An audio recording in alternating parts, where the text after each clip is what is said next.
All right, welcome back. In case you're just joining us, you've missed the first half. We've been talking about the counting the cost of the election shift. Dr. Akin Fapohunda to my immediate left is with me, as well as Professor Uka Ezenwe. Now, the question I'll ask is, Nigeria is a poor country. Yes or no? Prof? Nigeria is not a poor country. It's Nigerians that have made Nigeria a poor country. Okay. This is one of the, in terms of human and material resources, Nigeria is one of the richest countries in the world. We are poor because our people want us to remain poor. Okay. Okay. So we've established that from your own perspective. What I was actually coming to is that, why should we have staggered elections, for example?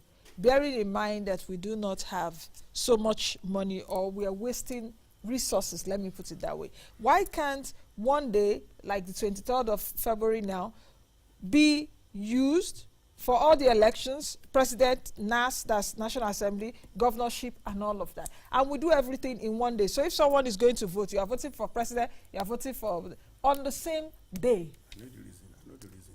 You know the reason? Vested interests will want this staggered election.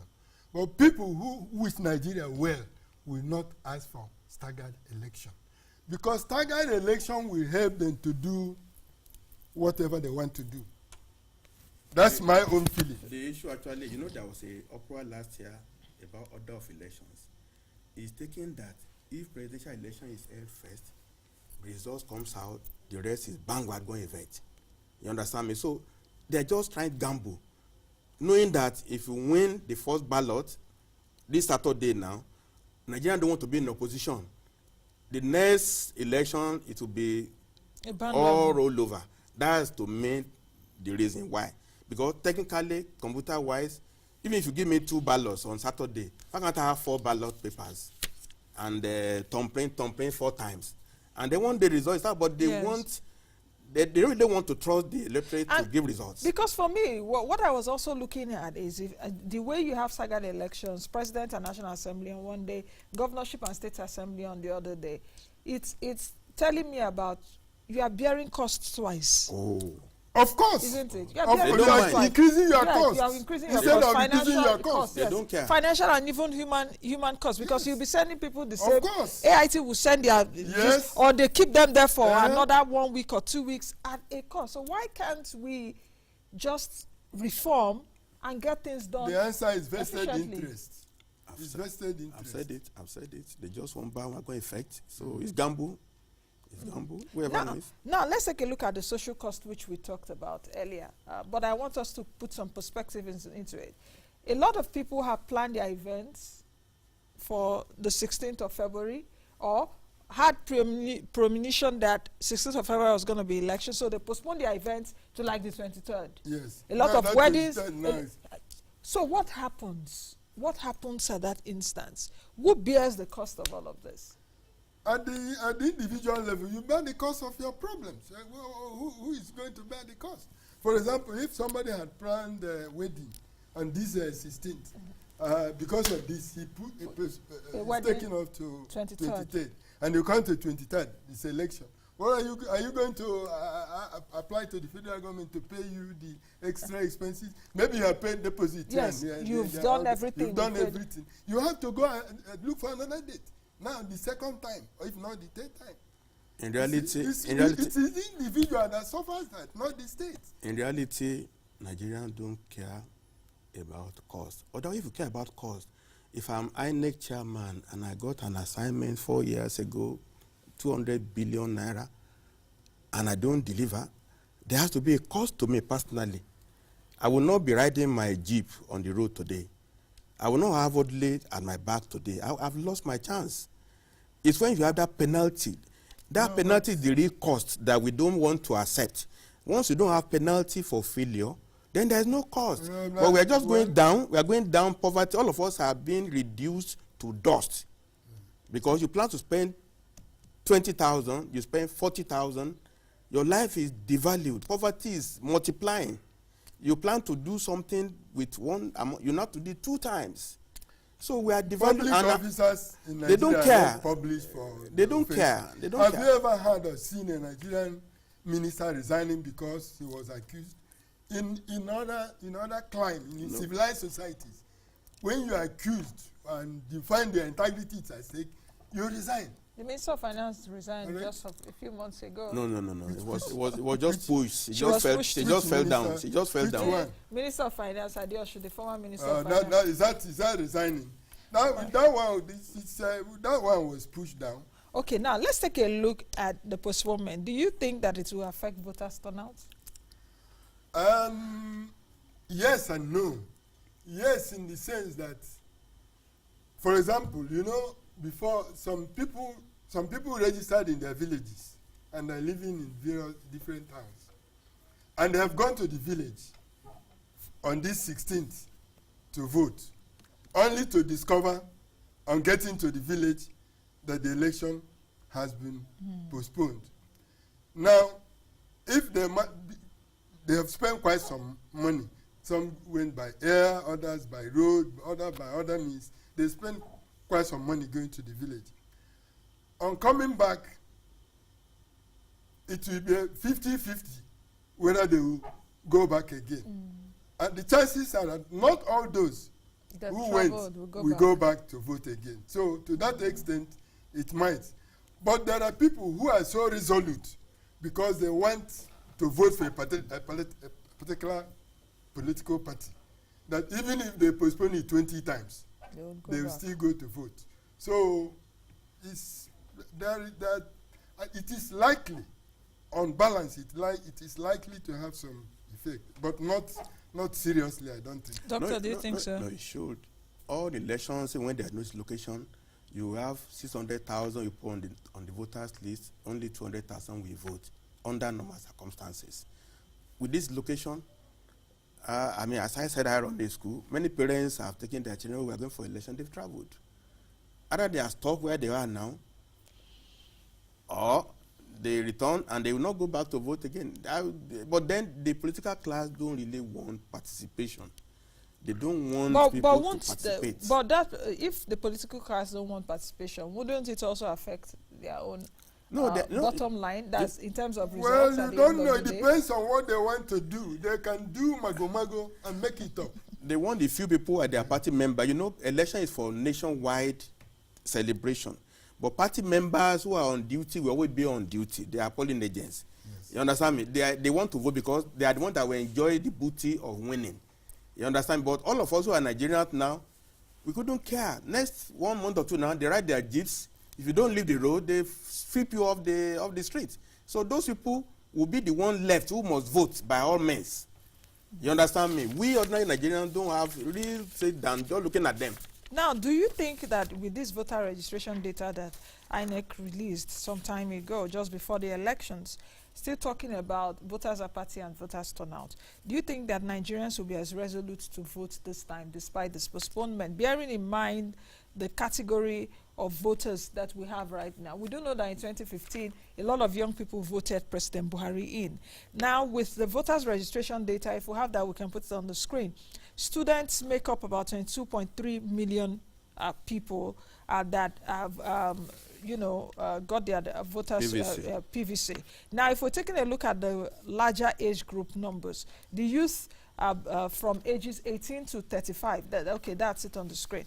18 to 35, we have about 42.9 million Nigerian youths, representing about 51%. Despite this postponement, do you think that this category of people will still come out en masse to vote, hoping in mind that there will be a change in the system across whatever they want to vote for? People are just voting for the first time after 4 years. They are the excitement that I want to be just part of the system. Out of curiosity, out of interest, they will do whatever it takes. The challenges are the middle class, people who are bankers, professionals, who are just watching their TV at home, and they could not be bothered. Most younger people would be interested in just like you go and watch a football show. Let's see how it is. So that might be depends on where these students registered. Some of them registered in the schools where they were universities during the registration time. Others in the village, if they had gone to the villages, they may not vote as one would normally have expected. So we expect that to see a slight change in There's bound to because, be some changes. Because I do know that there are a lot of students too that voted, that went to register in school. And because of the ASU strike, some of them have not gone back to school, hoping that, oh, after elections, I go back. Or some of their parents could be apprehensive. No, don't go, just stay with me. Let's watch how things develop. So that would also affect the turnout. Oh, okay. And mark you, you know, because of past experiences, even before the postponement, some people traveled to avoid, some people went to their villages to run away from perceived purported violence. Purported election violence. Yeah. So this is another factor. So even though those people voted, registered in where they were, they had they left for their various villages where they think they will be safer during the elections. Period. Now, with gender distribution, males this time contributed about 52.8% in terms of the voters' registration data. Female 39.5 million, 47.14%. Prof, do you think that the gender distribution will be redistributed, perhaps after the elections? Let me put it that way. Because they said that mostly females come out to vote. I think women are more committed when it comes to things like this election. This statistics in favor of men. Men are not as committed as women when it comes to things like this voting. Okay. So even though more men registered, the chances are that they may not maintain the same percentage in terms of actual voting. In terms of actual voting, even across the lines, though we're having students or youth within the ages of 18 to 35. Now, the question which I also want to ask Dr. Fapohunda is the quality of our institutions, because this also brought to the fore the quality of our institutions, just like Prof said, the integrity, our integrity as Nigerians, the quality of our institutions. What do you have to say about that? When I saw the list of people as on the website of people in charge of logistics, I just wondered, Professor this, Professor that, do they now know that there is a body of knowledge now dealing with logistics? Did they have any training about logistics? You know, did you apply and tell it to what they are doing? I cannot just be a professor and say I'm in a committee. And everything about election is logistics. I've never had any logistics input into the activities of INEC. Our institutions just operate on the basis of civil service. A carpenter can be a minister of health. But they have a logistics committee. Anyways. No, I said that committee, look at the members. Look at the members. The geopolitical zones. They are not trained in logistics. Is that what you're saying? Where is the evidence of it? If they were trained, did they bring in DHL, who is the master logistics company in the world, since we are buying everything from overseas? At this involvement of DHL or FedEx, they deliver things to manufacturers at the money you need it. That's what they are known for. So if you don't apply it, our institutions don't believe that 2 inches is not welcome. Just do committee meeting, do minutes of meeting, then do procurement. Otherwise, my dear countrymen, why do we have to print anything from overseas when we have security printing and minting? Okay, now just as we end the program, I want to ask this final question. Do you think that INEC is really prepared now to carry out a free, fair, and credible elections with the postponement? The way I will address that question is like this.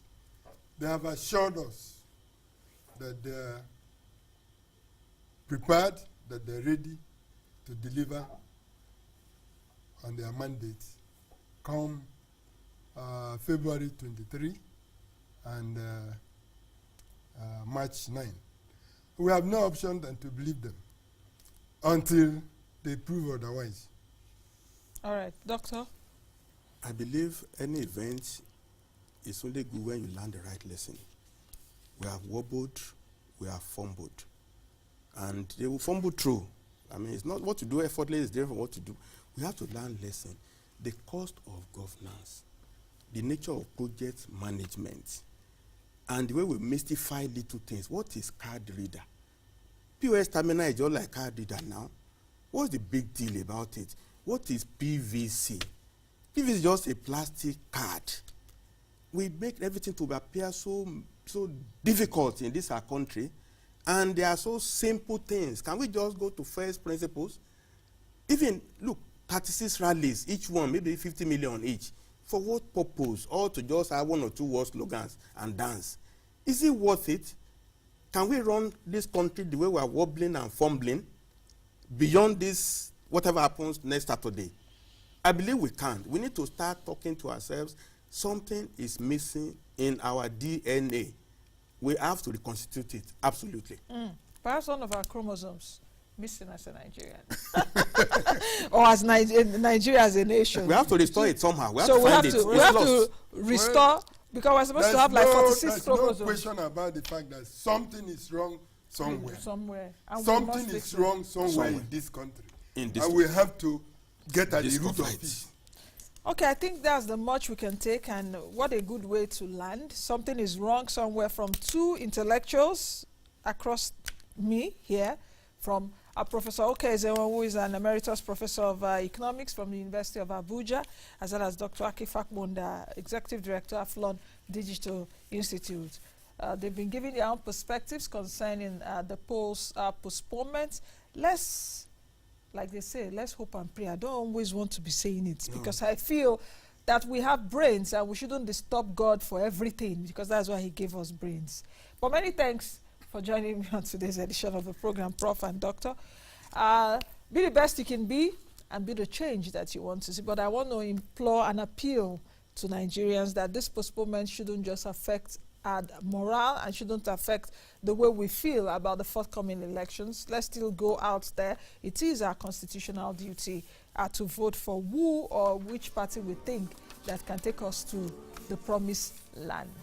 On that note, I'll see you all again next time. I am Nnaji. Bye now.